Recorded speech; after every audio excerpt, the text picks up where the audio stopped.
25 जून 1975 लगाए गए आपातकालीन लोकतंत्र की हत्या। जांजगीर चांपा जिले में प्रभारी मंत्री और छत्तीसगढ़ के वित्त मंत्री ओपी चौधरी का बीते दिनों 24 जून मंगलवार को जांजगीर आगमन हुआ।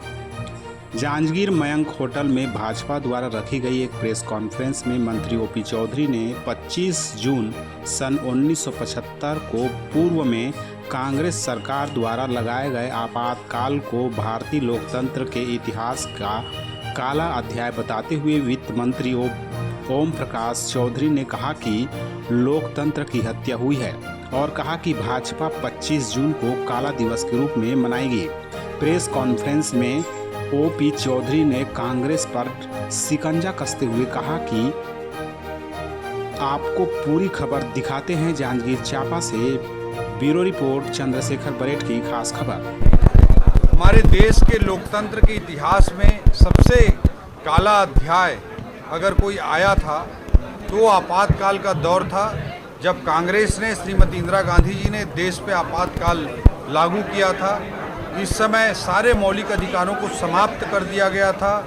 सारे व्यक्ति के अभिव्यक्ति की स्वतंत्रता, जीवन जीने की स्वतंत्रता, सुनवाई का अधिकार, किसी को गोली भी मार दी जाए उस पे भी अदालती कार्रवाई के अधिकारों को एक तरह से छीन लिया गया था।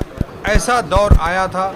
ये व्यक्ति पूजा की, परिवार पूजा की चरम पराकाष्ठा का दौर था, जब कांग्रेस के लोग कहते थे Indira is India and India is Indira. इस तरह की स्थिति उन्होंने निर्मित की थी।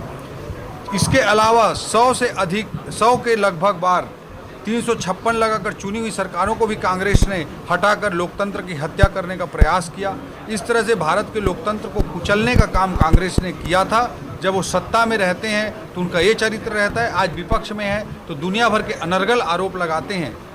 इन सब विषयों को रखते हुए कल लोकतंत्र हत्या दिवस के रूप में भारतीय जनता पार्टी मनाने जा रही है, और ताकि भारत देश की जनता जनार्दन के समक्ष लोकतंत्र के हत्यारी कांग्रेस के असली चेहरे को उजागर किया। सर, मानसून सत्र में विधानसभा के नेतृत्व में चरणदास महंत ने विपक्ष को लाठी लेकर जाने की बात कही। सर, ये उनके आपातकाल वाली जो लोकतंत्र को कुचलने की कांग्रेस की मानसिकता है, उसी का ये परिचायक है और उसी के तहत इस तरह की भाषा का वो प्रयोग करते हैं।